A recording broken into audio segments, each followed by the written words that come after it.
Very good afternoon, colleagues and delegate for the conference. Welcome to Niigata, Japan. I'm so pleased to welcome you to 2017 IACAT conference, Niigata, Japan.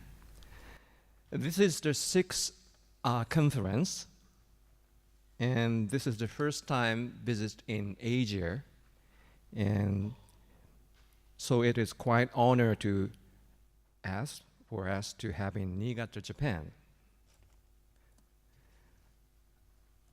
So first of all, I would like to,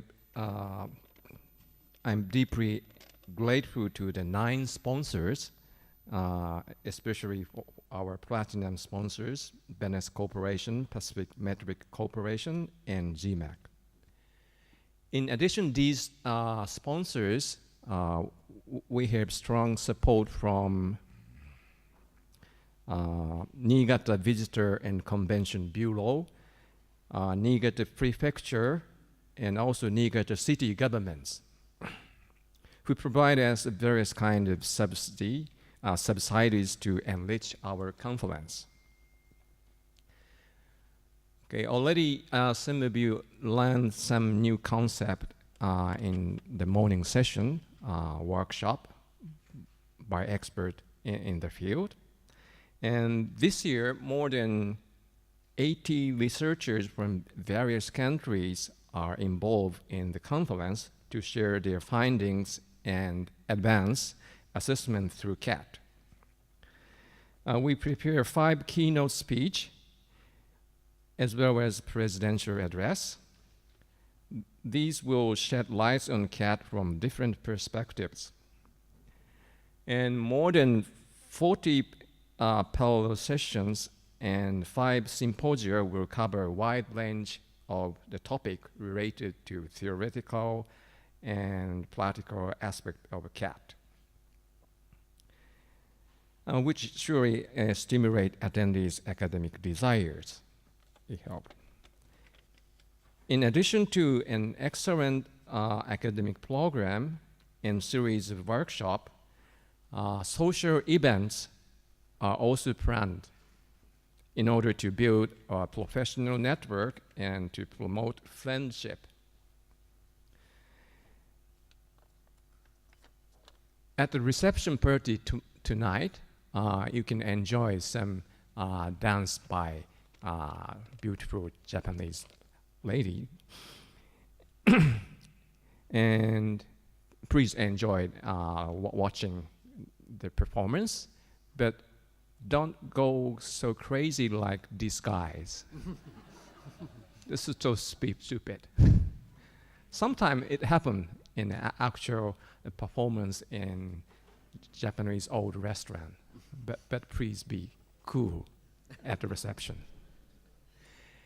Also, several different kinds of sake will be prepared, and my colleague in the university is sake samurai, that is kind of sake sommelier, will introduce different tastes of sake. And tomorrow, we're going to the other side of the river to enjoy the Western-style dinner, conference dinner. And at the end of the dinner, I plan another attraction by samurai, this kind of sword dance. A group of samurai will dance to the music and also shigin. Shigin is one of Japanese traditional performing arts that is recitation of the old poem. On the third day, we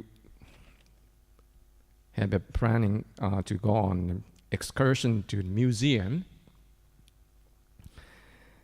Japanese-style manor house, Northern Culture Museum. That will give you a chance to know what is like the life wealthy farmer in old days in Japan.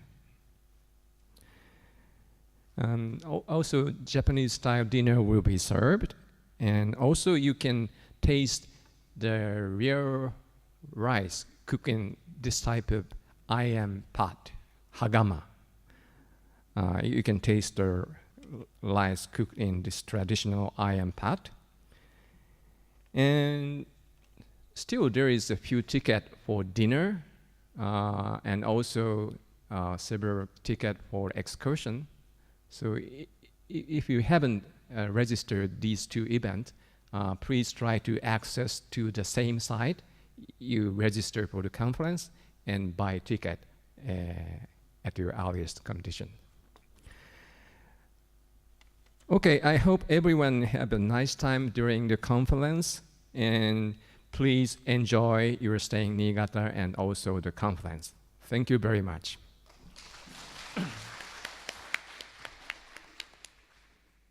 And let me introduce our president, John Bernard.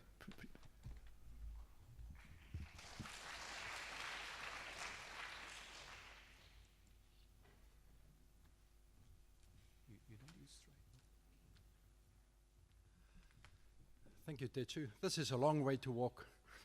I'm just going to say a few words of, first of all, to welcome you all, and a warm welcome to Japan and all the hospitality, and hope you enjoy the conference. This is what the conference is all about. IACAT exists only for its members, and we'd like to thank all our sponsors, especially the platinum sponsors, Bernese, GMAC, and Pacific Metrics. Without your contributions, this conference would have either not have happened or would have been much more expensive, and we don't like either of those. I want to extend a special word of thanks to Tetsuo. Those people who have organized conferences in the past, you will know how much hard work is behind this. And this has been ongoing for about 18 months. I remember way back in Cambridge 2 years ago when we approached him and asked him to host a conference. I don't think he had any idea what he was into when he said he will do it. But thank you so much. And then also Alpa, our education director, for putting together the program and the abstract booklets that you have. And also a special word of thanks to Kathy, our treasurer. It's an ongoing process to work with the money and in the end balance all the numbers. So special thanks for that. It's always wonderful to see we are a select group. This is an application of IRT, which is already a specialized field. So we don't have many thousands of people in our association. And it's always good to see at least 100 of the people attend the conferences. And especially the people who've made their mark over many, many years in IACAT. And if I miss someone, please bear with me, but I can see Wim van der Linden, I can see Theo Egan, I can see Gage Kingsbury, and I can see Kwakwa Chung, and I can see a number of Richard Gershon I've seen, all those people. We can always learn from them, and they always attend the conferences and make a very valid contribution. I think especially with our younger researchers, the abstracts that we received were just of a very high standard, and congratulations on all that. Thanks also for our scientific committees and the organizing committees and all the hard work that they've done. And I think with that, I will do only two more things, and that is to officially congratulate Alina Vondavia, our incoming vice president. I haven't seen her yet. She's too busy. She'll be on her way. She will be here later. And finally, to also introduce Mark Reckase, that I don't think needs any introduction. He's made his mark in psychometrics and CAT over many decades, and we all know him and know his work. And to follow in the footsteps of previous presidents like David Wise and Theo Egan and Gage Kingsbury and Lawrence Ratner, I think you're a very worthy president to follow up, and we look forward to the term that you'll serve. Just briefly, you've got the bio of Mark. He's a distinguished professor, and he's been, as I said, involved in psychometrics and CAT for a very, very long time. And Mark, I would like to welcome you, and Mark is going to address us on the phenomenological and philosophical construct and concept of what adaptive testing is, and are all the tests adaptive, if I'm right. Okay, good. If you put your hands together and just welcome Mark with me, please.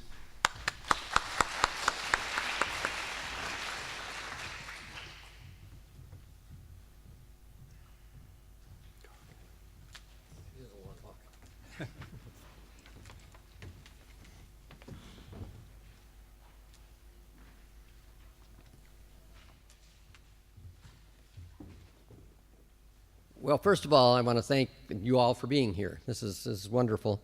I had planned on going and spending almost half of my talk to go over and thank all the people that were just thanked, all the platinum sponsors and all the people who have worked on things, but that's already been done, so it's going to save me a little time. But I do think that the work that Tetsuo has done on this meeting is just fantastic. And I think want to make sure that he gets, whenever you get the chance to see him at any of the social events or anything else, I think you should thank him. This is a wonderful venue that we're in. And to me, it's great to go over and see another part of the world and to get to another part of Japan. In the past, I've only gone through the airport, through Nagata a number of times, and I didn't count that as actually being in Japan. So now I can feel like I've actually been here. And this is actually even better because seeing other parts of the country and taking the train and looking around is wonderful. But I'll get started into this a little bit. First, before I get too far, I want to honor my two colleagues here that have been working on this with me for a while. It's Eunhee Ju and Sewon Kim. They're graduate students in our program, but I'm a professor emeritus now, and so I don't have any funding for them. They're getting funded in our program by working with other faculty. And they've chosen to work on this with me just because they, enjoy working on this. So they are just like any other university colleagues. I don't want to go over and say they're graduate students and I tell them what to do and they go and do it.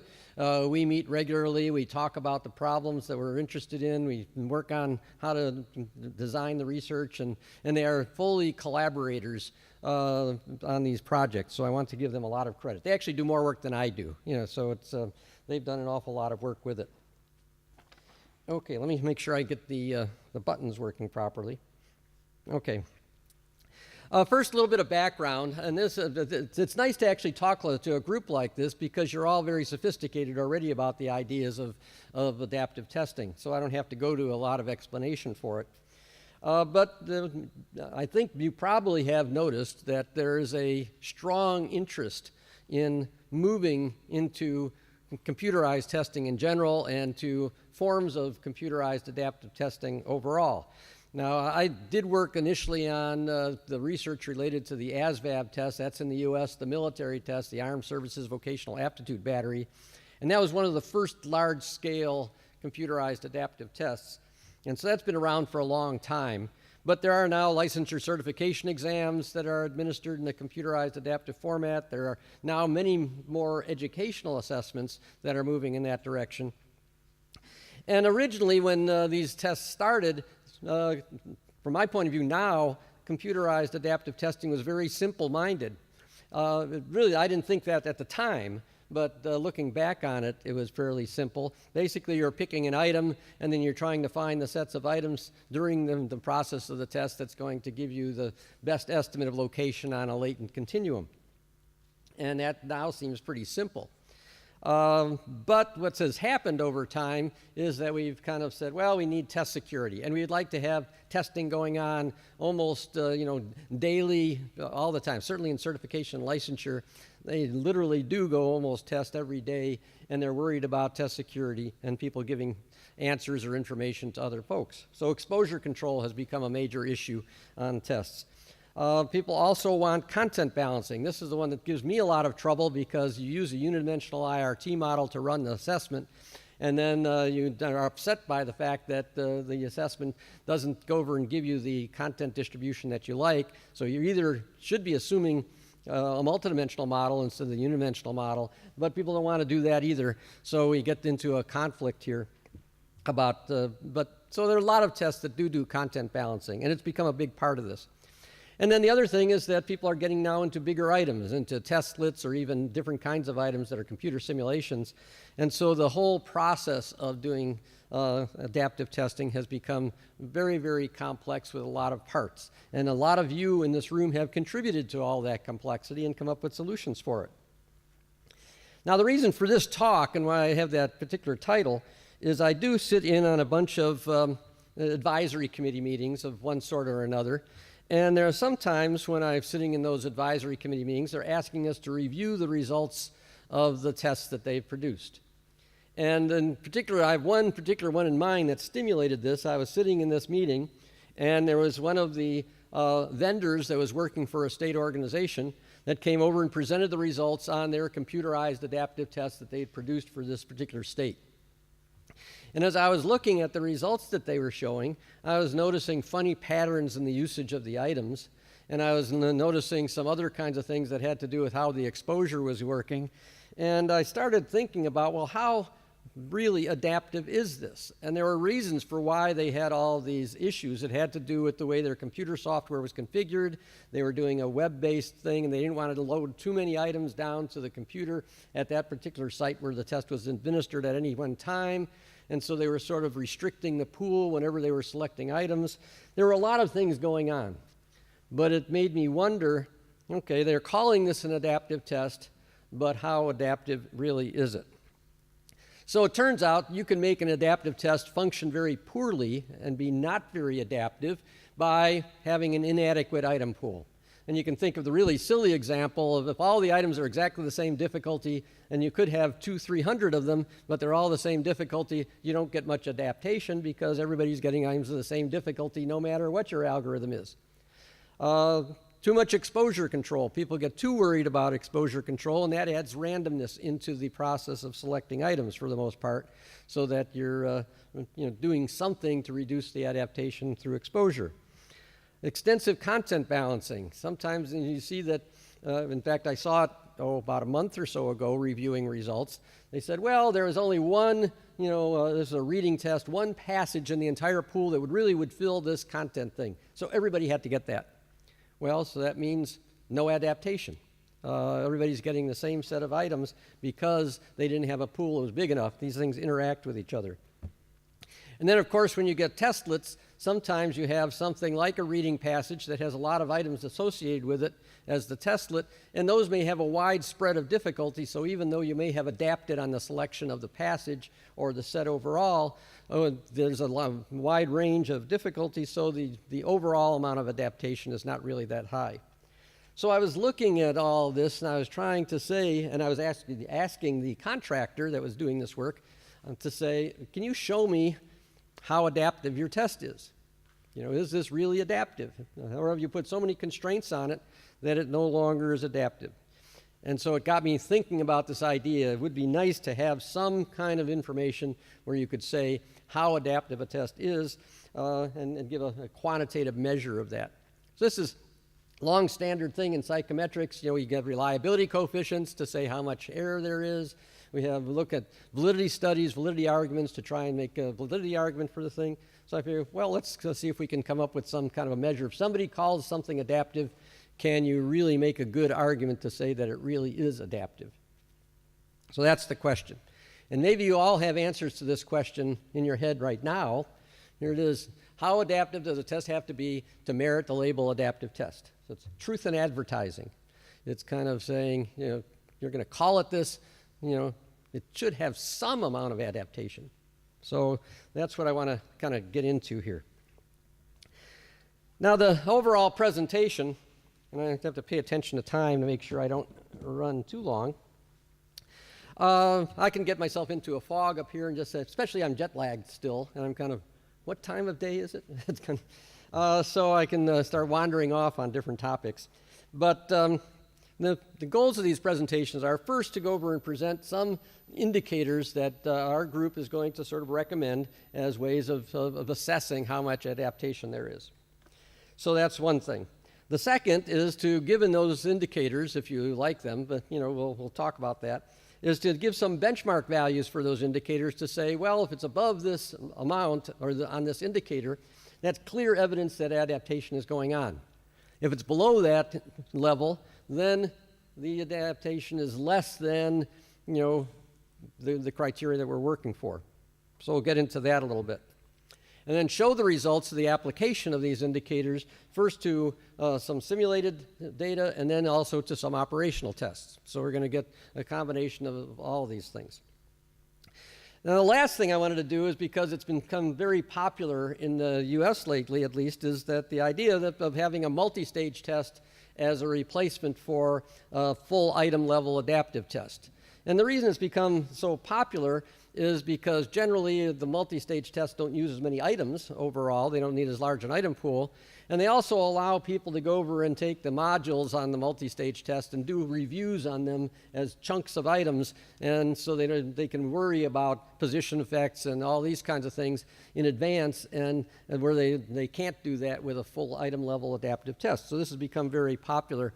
And so what the purpose of this part will be to say, well, how much adaptation do you lose by going with something that's called a multi-stage test? There will be another interesting little side point to that, and that is, how do you do a fair comparison between these? Because that's the really challenging problem that's there. Okay, so I'm going to start with some assumptions. This is actually a very, very, very large topic, and we're starting out and doing this, our little group, to start edging away at the topic, just chewing a little bit on the sides. And so we've tried to start with simple cases instead of going and taking this all on all at once. But first of all, we're going to look at the kind of test that has got a basic assumption. The goal is to pick items to go over and get the best possible estimate of location on the reporting score scale, the hypothetical construct or the latent continuum, whatever it is you feel like you want to call that. So that's going to be the goal. So there are other kinds of adaptive tests that have to do with decision making, and they're starting to do these with latent class models. But we're going to start out with this one, which is the one that's been around the longest. And I'm going to start out with actually the hypothetical, what I think is the best case situation. And that is if you had the absolute perfect adaptive test. This is about the equivalent of knowing a person's true score. This is a time-honored tradition in psychometric theory. We talk about having known theta and what will happen under those circumstances, or what's the true score for it. So I'm going to start out that the person's location is actually known. We know theta. And then we're going to design the perfect test for them to go and verify that location. And if you're going to do that, what you would do under most of the psychometric models that we work with now is we'd say, okay, I know that the person is at this location. I'm going to go and pick a set of items that will give me maximum information at that location. And then I'll estimate the ability, and then we'll see how close we get to the one that we actually got. If you did that, what you would find is that the average difficulty of the items, if we're using something like the one-parameter logistic model, would be equal to the known true theta. So we'd get, our average difficulty would be very, very similar to what the theta is. We'd also, if you have a reasonable item pool, or if you had an infinite item pool, you could have the items that you selected would have very little variation. You'd only pick all this set of items that are maximally informative right at the point that you want to go and estimate. And if you did that, then you would get the best possible test in terms of the smallest standard error for that person, with the set of items that you've got available. This is your ideal test. You could never get this. We know you can't get this. We don't know what the person's true theta is. We don't have an infinite item pool. But you can think of, if you had the absolute perfect thing, this would be the equivalent of saying I have a reliability of 1 for my test. So I'm going to say if you had this situation, that would be you have perfect adaptation. Now, the question is, how close can we get to that? So here's a set of indicators that we're going to propose. Now, in journal articles and everything else, you sort of present these as if, we are super wise individuals and we thought of these things and this is exactly what you want. Well, we didn't do that. We actually tried a whole bunch of things, and we had a bunch of things that failed and didn't work very well. But we came up with these as ones that are useful and seem to have worked in the ways that we've studied them. So there's 3 of them, and the reason that there are 3 of them is because each one of these is giving a different kind of information about how the adaptation is working. So the first one up here is the correlation between the average difficulty of the item that's being administered to a person, a set of items. You get the mean difficulty, and correlated with the final proficiency estimate. So each person has a mean difficulty for the set of items they've taken, and we have their final theta estimate. And then, over the population of people that we've got those 2 values, and we can correlate those. And if we get a correlation of 1, that means that we've got this difficulty perfectly matched up to the ability estimate that we have as the final ability estimate. Of course, the final ability estimate's got error in it. We're never going to get to 1, but we can see how close we can get. Now, this is a very good indicator, but the problem with it is you could have, let's say, a restricted item pool and your adaptive algorithm is working pretty well, but the average difficulties might be regressed towards the mean, or might be very close to, similar to each other, and you could still get a high correlation. So we've got this second indicator here, which is the ratio of the standard deviation of the average B parameters for the people versus the standard deviation of their theta estimates. Okay, so the ratio of those two terms. Now, if the ratio is 1, what it means is that the average difficulties are equally as spread as the estimated abilities that we have. So this is an indicating that is your item pool rich enough to spread out the items as much as the people are spread out in the thing that you're trying to measure. So this is a second indicator, and it's telling a little bit different than the first one. Now, if you're wise statistically, you might notice that those two together are the terms that are in the beta coefficient of regression, of linear regression. So those two things, if both of those are 1, that means you have a regression line that's got a slope of 1. But we pull them apart because they each give information. The third one down here we call a percent reduction in variation, and it actually looks like a reliability coefficient. If you look at coefficient alpha or Kuder-Richardson type reliabilities, it's very similar to this. What this is showing how much the spread in item difficulty for the items given to a person is reduced from the total amount of spread in the item pool. So what we have over here is we have the pool variance, that's down in the bottom, the sigma, the S squared B is the variance of the full item pool, and then up at the top we've got the S squared B again, and we're subtracting off the pooled variance of the items that are administered to particular person J. And so if this number is close to 1, it means that, well, the only way you're going to get it close to 1 is if the variance within person is 0. Everybody's getting items that are, the same level of difficulty, and there is a large variance for the item pool as a whole. So this is showing that when you're picking items, the set that you pick for a person does this have much smaller variance than the set of items that you have in the item pool overall. Now, this statistic can turn out to be bad if you have a very narrowly defined item pool and you don't have much spread. And on rare occasions, we've actually noticed this can go negative, just the way you can get a negative coefficient alpha if you've got a short test and a lot of error and, it's estimation error. But mostly, if you can get this up to near 1, this works out really well. So these are the 3 statistics that we're sort of proposing as measures of adaptation. And what we did is actually, we did a whole bunch of studies, and we reported these actually at the Psychometric Society meeting that was in Zurich just a month ago. As the preliminary to actually I was thinking about it, the sort of preliminary setup for this talk, so that I wouldn't have to go over and explain all this. You can go over and get the copy of that paper.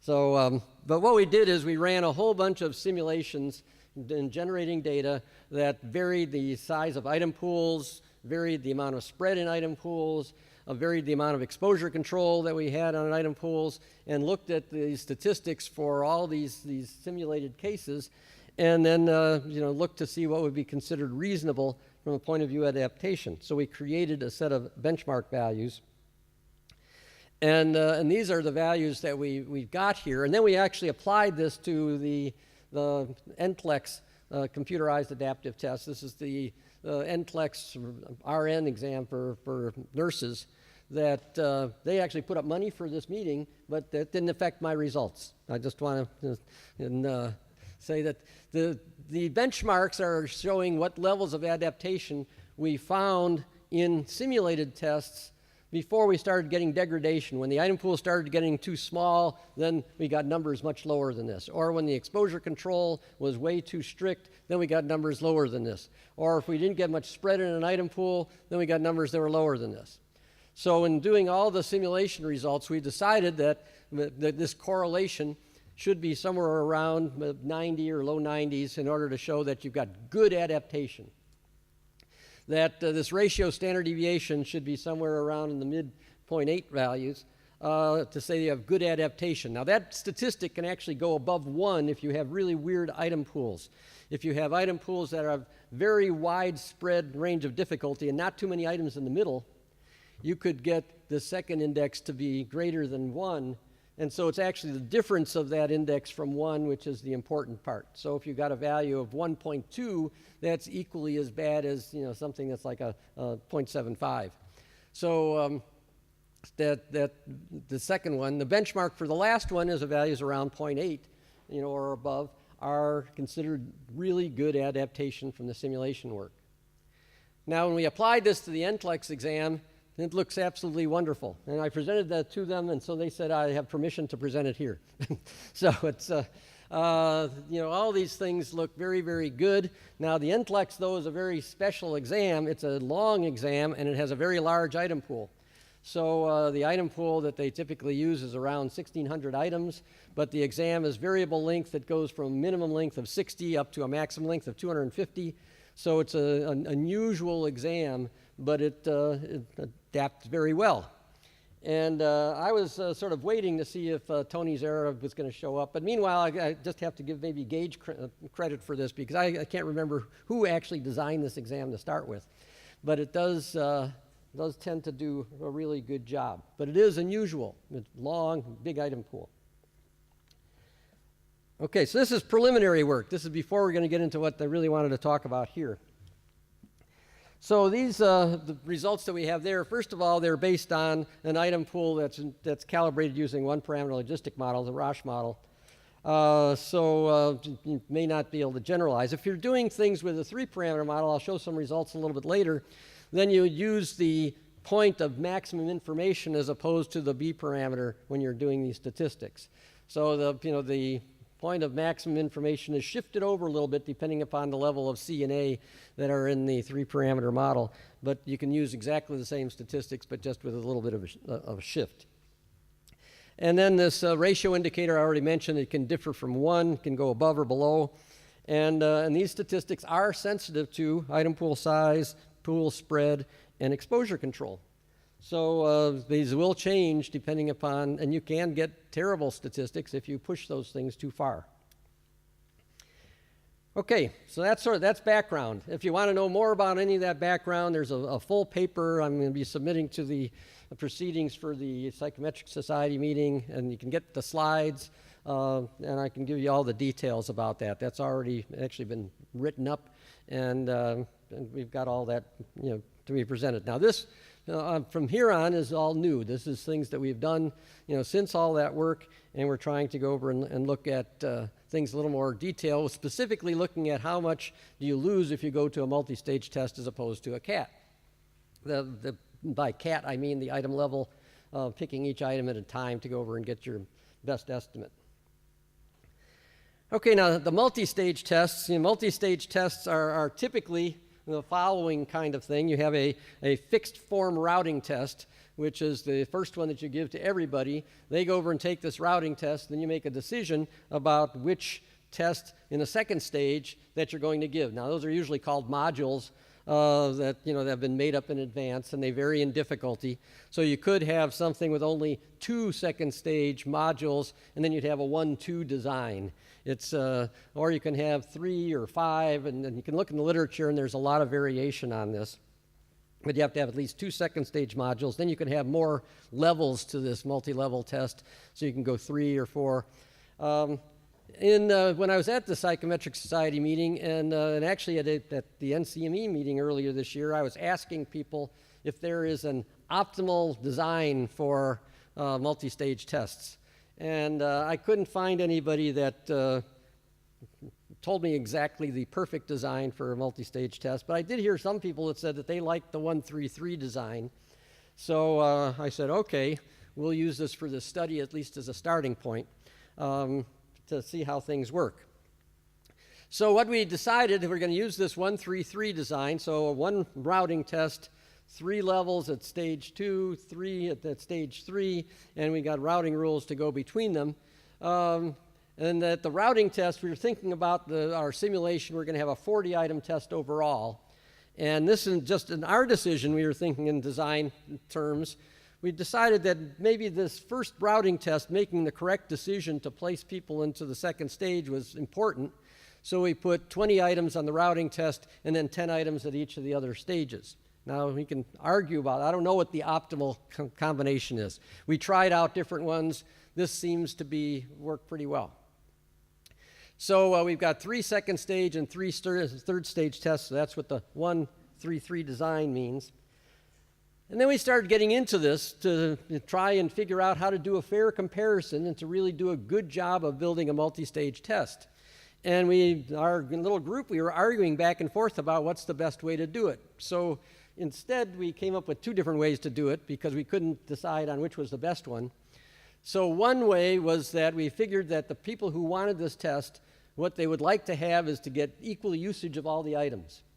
So we would want to have our routing rule for the test set up so that when they're routing into the second stage, all 3 levels of the second stage would get equal frequency of people going into those levels. And then when they go to the third stage, the same thing. So at the end, that all the items that are in this would be used about equally often. So we were getting sort of an efficiency of item usage. But then we started thinking about it and says that kind of a model does not give uniform information over the whole range of ability that you're trying to estimate.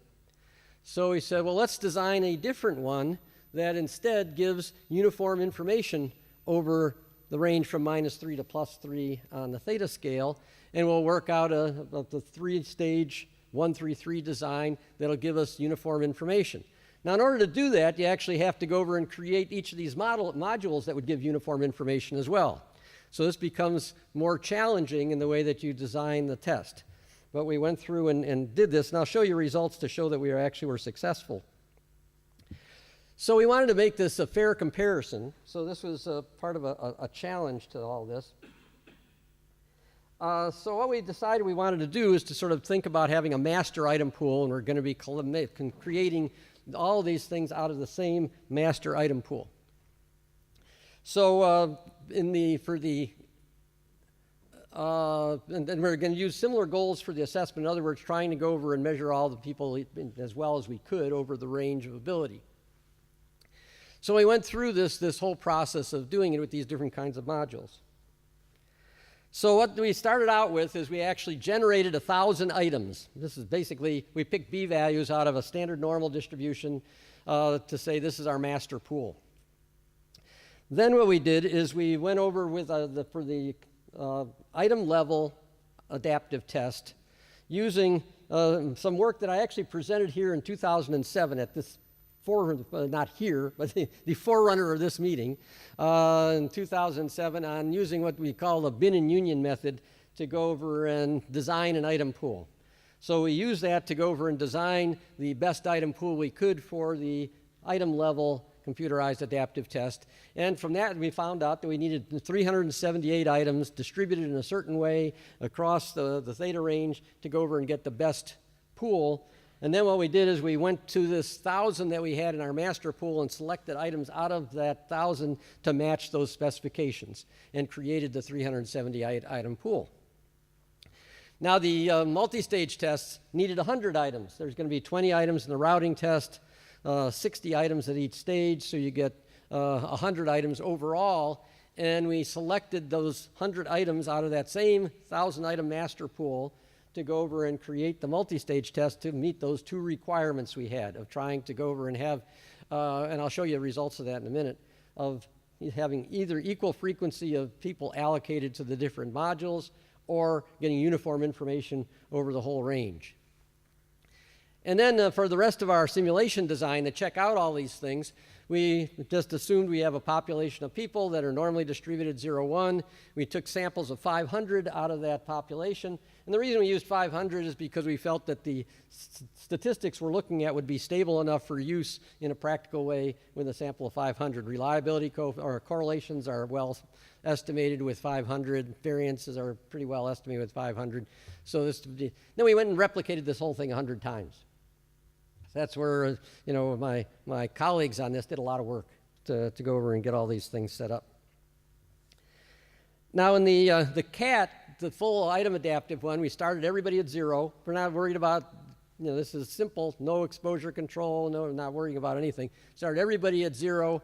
We're selecting items to maximize information, and we're using the one parameter model here, so that's saying we want the items that are going to have the B parameter as close as possible to our current estimate.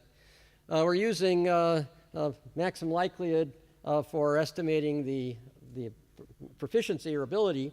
And in the beginning, you don't get an estimate until you get both a correct and incorrect response. So before both incorrect and incorrect responses are there, we were augmenting the estimate by plus 0.7 after a correct response or subtracting minus 0.7 after an incorrect response until we get both the correct and incorrect response. And then we did a 40-item test. So this is the basic way that CAT worked.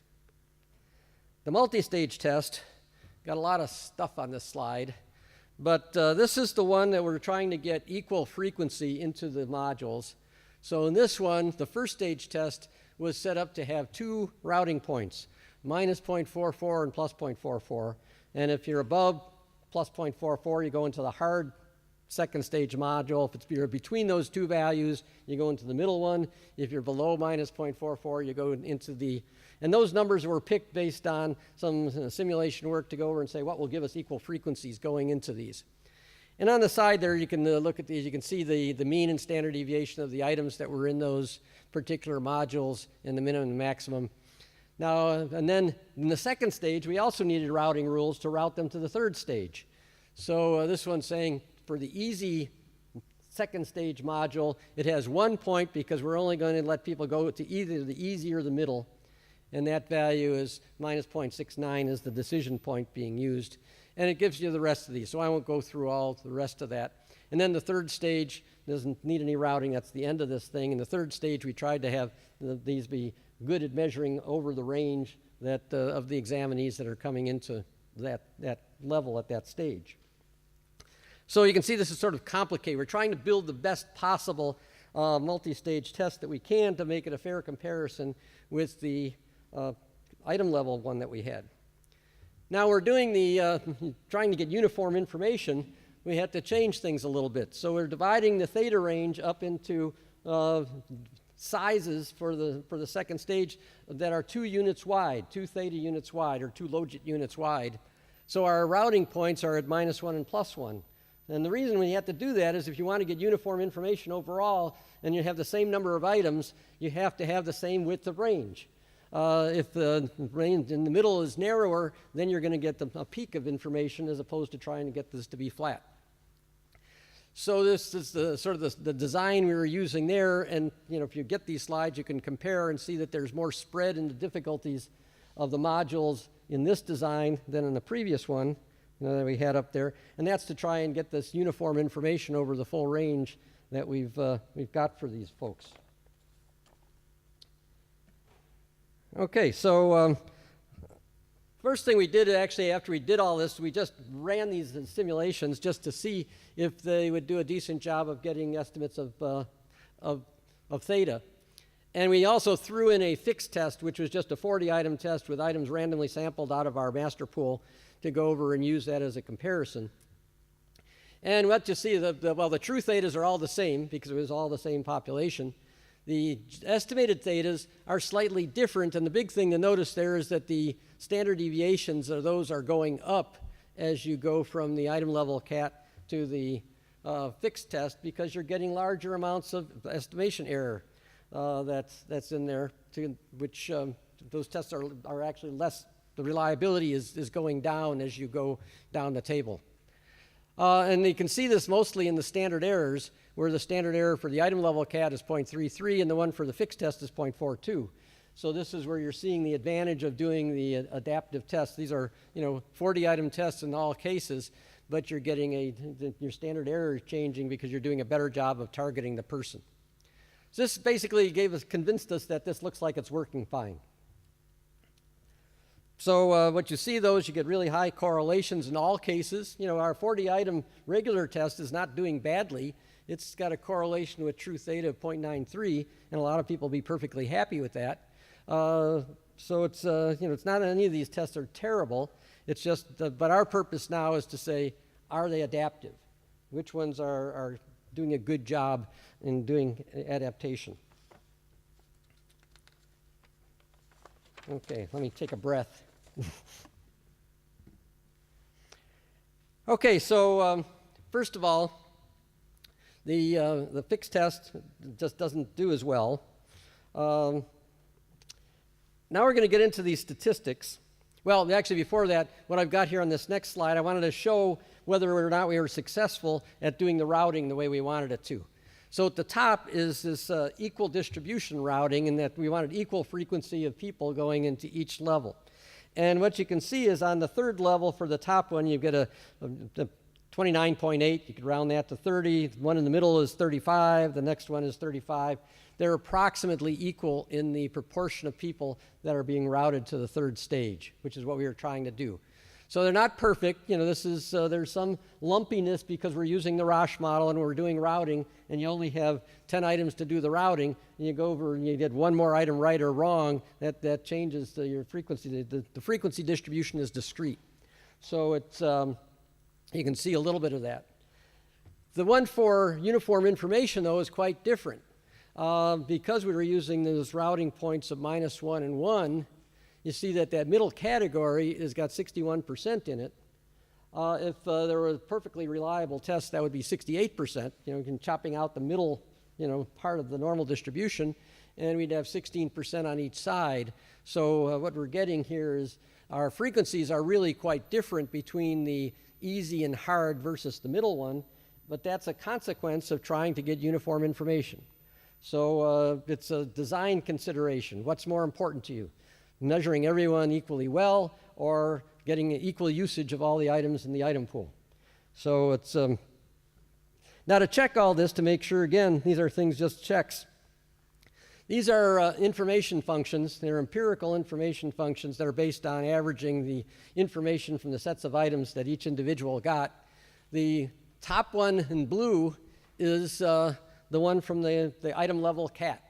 And it's showing exactly what you would like. It's kind of flat across. We're measuring, the item pool was widespread. It had a good item pool. It was doing a good job, and it's pretty uniform between -3 and +3. The next one over that looks like Mount Fuji over there, it kind of is actually a beautiful peak. But this is the one from the case where we're trying to go over and get equal frequency people into the modules. And the reason it comes out this way is because of the items you need to make accurate decisions to go over and place people into those equal frequencies. So that piles up information more in the middle than you don't have at the extreme, so you're not getting uniform information across the range. The colors in there have to do with which routing path they took through the three-stage the multi-stage test when they're going through it. So the people down at the bottom end that took the easy route, the middle route. So the middle route is getting a lot of information, but the ones at the sides are not. The other colorful one down at the bottom here is trying to get our uniform information from the multi-stage test, and we thought pretty successfully. It's got a little bit of lumpiness to it, but it's pretty successful. And then the last one is just the fixed test. So to see in comparison to how these things are working compared to just a fixed 40-item test. So these look as, I don't know if I'm me looking at them, they look the way I sort of expected them to, and I was hoping they would, to say that everything's working the way that we want. The item level CAT was high and uniform, and then these things kind of tended to drop off a little bit when you, and the fixed one is the worst one out of the bunch in terms of doing all this. Okay, now we can finally get to the bottom line of what this is all really about. We want to say, well, how adaptive are these, according to these statistics that we've got? Okay, so here's the three statistics that we have, and here's the results for each of these simulations. So for the item level one, again, this has got a good pool. It's got a nice selection algorithm. All these things are well above what the benchmark value should be.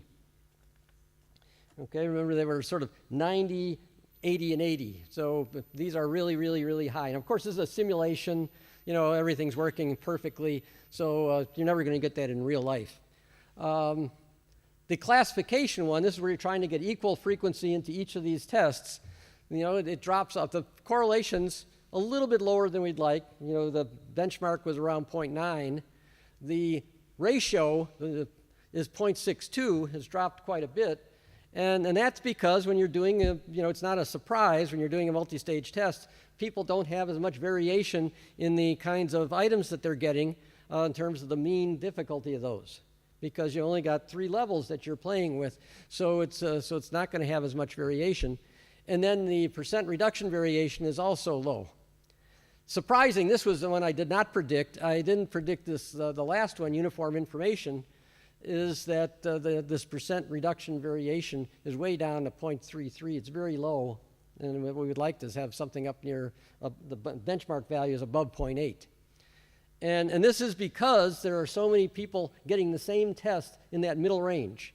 That's basically what's going on. You're not getting as much adaptation because you had about 60-some% going into the middle categories, and so they're essentially getting a fixed test, routing test, the middle category on level 2 and the middle category on level 3. So there's not much adaptation going on there, and this shows up in this PRV statistic.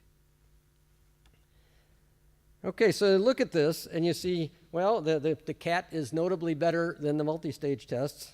And I don't know if you would have predicted that before, I started talking about these things. The equal allocation one is actually, does better than the uniform information one. And I know that I didn't predict that one when we started doing this. This was something that was a surprise to me. So that one's sort of, I guess bears a little bit more, but we could probably change designs and maybe things would work a little bit differently. So we now have these results, and I sort of want you to remember how the simulations came out, because now I'm going to go and show you some real data to go over and be looking at the same kind of thing. So we did a real data analysis. We wanted to get some data that is for a multi-stage test. And so what we did, because we wanted something that was public and that people could see all the details, and that had been around for a while, so we got the data file from what's called the Early Childhood Longitudinal Study. This has been going on in the U.S. for a long time, where they basically follow students year to year to year and go over and evaluate them. And they use a 2-stage test for doing this. And so the 1998-99 is the initial cohort, and then they follow them year after year after year. And we have the data from the 3rd grade tests that were being used when these students got into 3rd grade. So there are tests in mathematics, reading, and science. This was a 2-stage design, not 3, so it's a 1-3 design is what they were using. And it's a little complicated. I didn't want to go to all the trouble of explaining all the little details, because the size of modules, the number of items in the modules varied by test, and sometimes they were equal across the difficulty levels, other times they weren't. But this is all available in reports that you can get online to get into all the details of it. This also used the 3-parameter logistic model as the analysis model instead of the Roche model. So it's got a lot of things that are different from what we've just been talking about. So we analyzed these with our statistics, and we actually did it 2 different ways. One way is we just did it using the B parameter as the indicator of difficulty, as we did for the Roche model. And then we also found the point of maximum information and used that as our indicator of difficulty to see if there's any difference. And so I guess from a technical point of view, that's pretty interesting that there's very little difference between those 2 indicators when you go over and use these statistics. They differ by maybe a point or 2 someplace, in the hundredth place. But they're very, very similar. So, and that may be because there might have not been much variation in 8 parameters or guessing or something in the items that were used. So I don't know how much this generalizes, but for this particular set of data, this is the way it came out.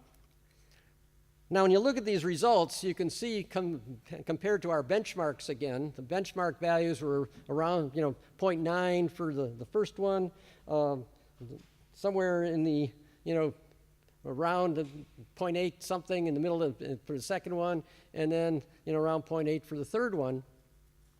And if you look at this, the thing that just jumps out is the reading has this percent reduction variation value. It's 0.25. It's not reducing the variance of the items administered to any particular individual very much.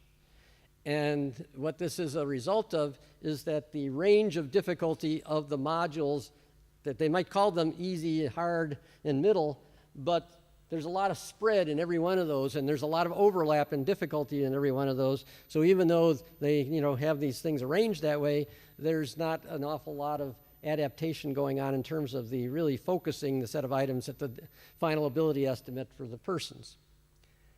Okay, so what we've got here is you can look at those. The mathematics worked the best. It had the highest values. The reading worked the worst. This is one that's, this is basically testlets. You've got passages with items, and you have less flexibility. So this is not a surprise. And then the science was in between. So is the way these things came out with the real data. Okay, so you can look at these, and you can start thinking to yourself about, would I call these things adaptive? So we've got, this is just a summary of what I said. So, what would we like to call something adaptive? We were talking about it at lunch, and I actually had it in my notes from before.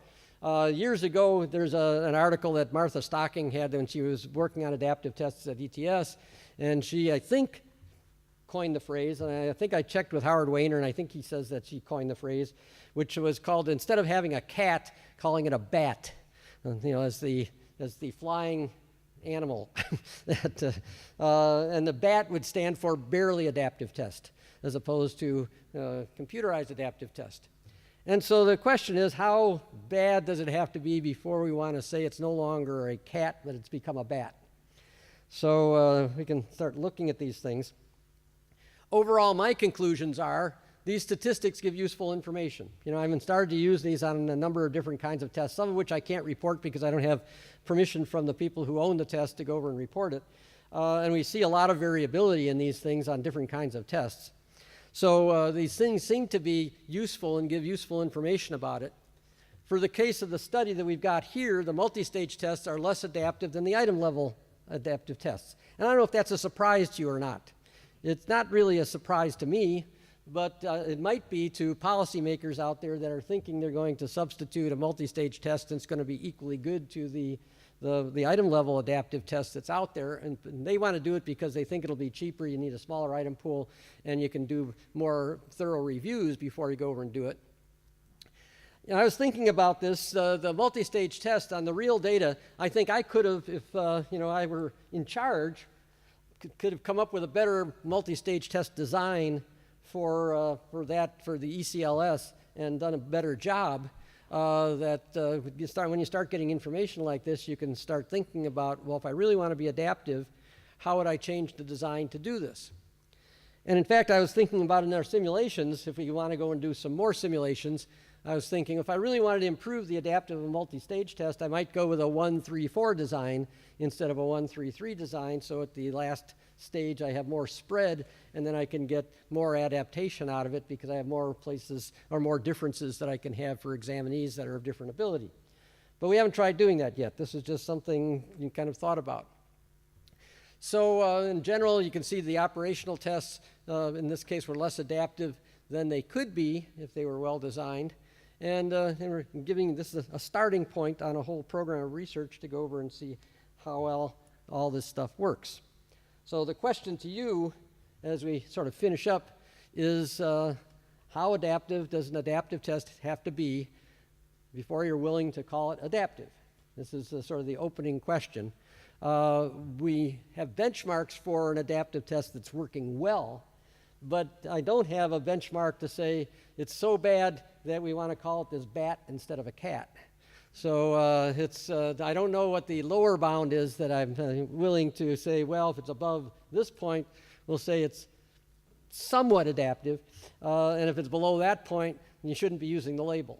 So which is sort of, in truth in advertising is sort of, in some sense, that's where I wanted to get to. Okay, so I think I'm even on time. So we have maybe have some time for questions. So that's it. We go to blank screen. I don't have a thank you screen up here, but thank you. Thank you for listening.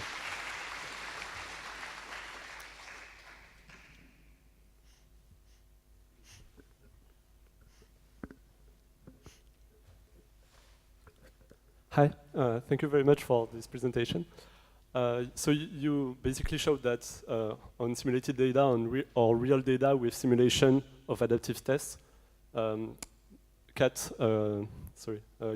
can be better than multi-stage tests. But my question was, are there been any studies about the fact that maybe in a multi-stage test, students tend to have guessing parameters that are lower because of the fact that they receive pools of questions instead of questions by one, which means are there been any studies that were comparing like a control group that receive a multi-stage test or remaining people having an adaptive test, and do you think it would be interesting? Well, that's an interesting question, because I think there's been a lot of arguments for the multi-stage test in the sense that they let people go back and review within the modules so that they could go back and change their answers and maybe feel more in control of their test than when they're doing the item level adaptive test when they can't go back and change their answers. So there may be some of that, although I haven't seen any studies that actually was able to, let's say, quantify the effect size for that kind of result. And maybe there are out there, maybe I just don't know about them. So if somebody knows about a study that would say what's the effect of allowing people to go back and re-review, over and above if you didn't allow them to do that, if that really changes things very much. So I'd be interested in that. The other thing about that one is at the Psychometric Society meeting when I was there, I saw some interesting papers where people were trying to create a sort of an advanced model that would let people go back and review even on a regular item level CAT to go over and, they're sort of treating the items almost as nominal response, but it had to do with the number of times they went back and looked at it and whether they changed the answer or not, which gets you into a more complicated kind of IRT model, and it's probably more difficult to calibrate, and you'd have to worry about error and everything there. But people are trying to look at that to kind of solve this problem where you could still keep the level of adaptation that you want and still allow people to go back and review items. I've always felt personally, this is getting a little off topic, but when I've looked at this, the reason we allow people to review items in the first place is because they always had the paper and pencil test there, and we couldn't stop them. It's because it's always bothered me that people could learn during the test, and then go back and change answers because they found out the answer to question number 2 when they got to question number 10, and number 10 gave them cluing information, so they went back and now changed their answer to number 2. And me as a psychometrician, I'd rather not allow them to do that. But I think as a person taking the test, you'll feel, well, I can take advantage of what I've learned during the test, and I can rethink questions as I'm going through it. And sort of another even longer off time, we actually did some research for the NCLEX to go over and find out if we could identify people being uncomfortable at the beginning of the test and maybe missing more questions in the first 10 than they did in the later parts of the test, and where they got more comfortable. We couldn't find anything there. We really looked very seriously to see if there was effects related to either a startup problem or some other kind of fatigue problem, and we couldn't find them. But that doesn't mean you couldn't find them in other tests with younger children. Thank you very much. A very long answer. So who's... Thank you, Mark. I mean, very clear and very relevant as always, I must say. I have 2 additional suggestions. One is, basically, Birnbaum in his contribution to Lord and Novick addressed the same problem. If you have assembled 2 different test forms, you want to know if one is better than the other, calculate the relative efficiency. So you had the 4 plots there. If you would just plot a ratio of 2, you may know that one is 1.5 times more adaptive than the other because the difference is adaptation.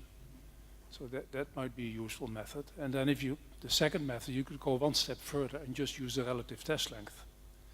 If one test has to be twice as long as another to reach the same level, to get a relative efficiency of one, that test is twice as more adaptive as the other.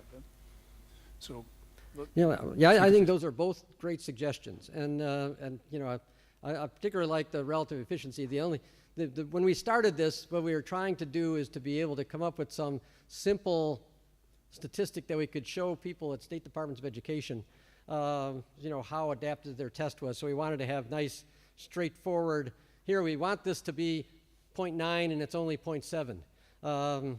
Instead of, showing them, information. Because I've seen some really interesting things from some of the contractors that do this work that show the frequency that items are administered to people of different levels of ability, and they show that as a plot.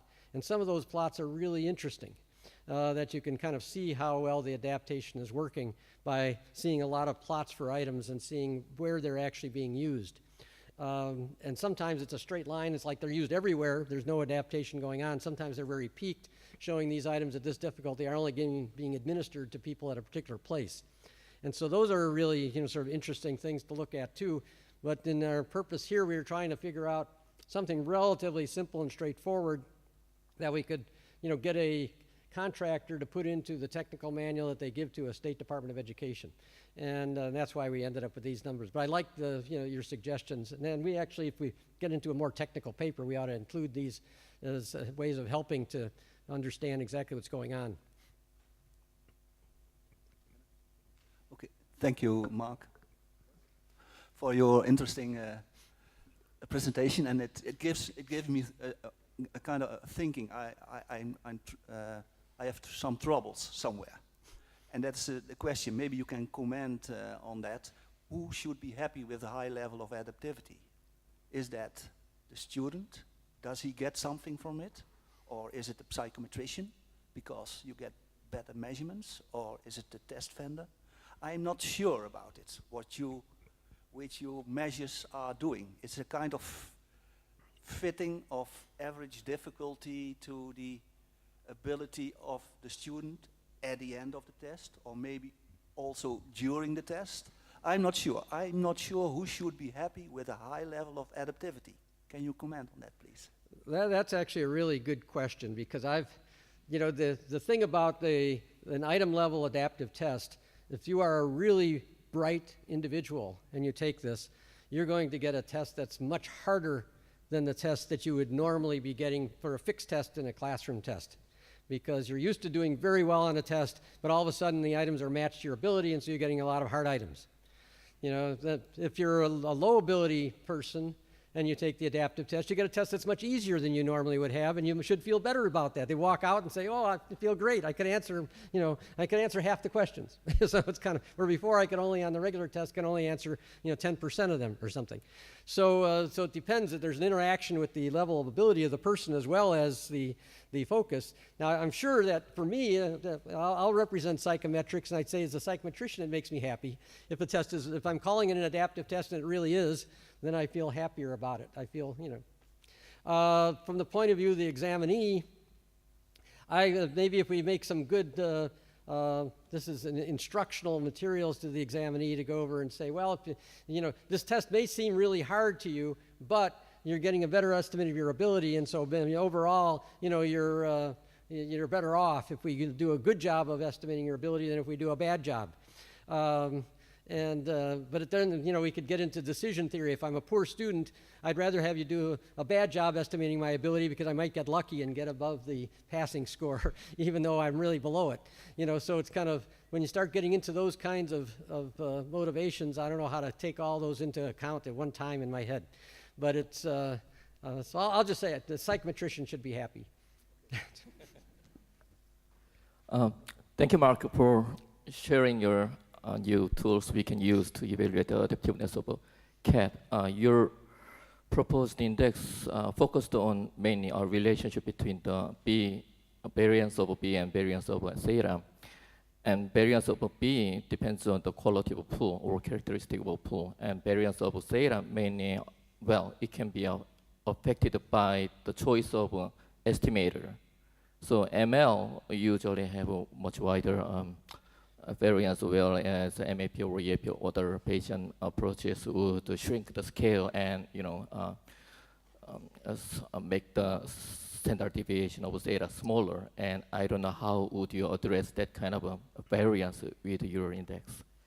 That's a really excellent question, and I really don't know the answer.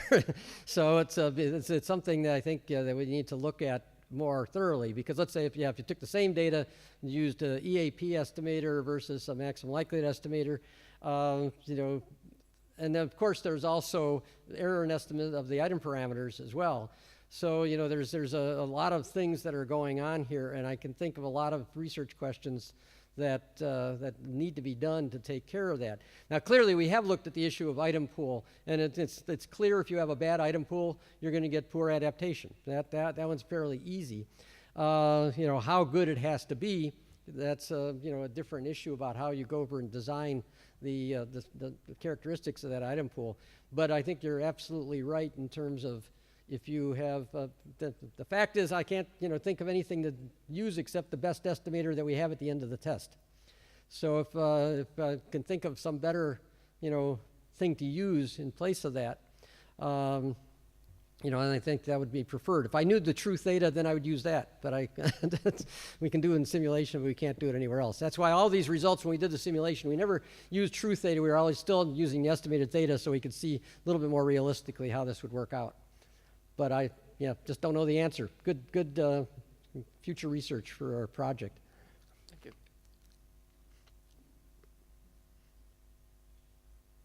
think our time is up, unfortunately. Thank you, Mark, for always thought-provoking presentation as usual, and similar ideas. I was just thinking,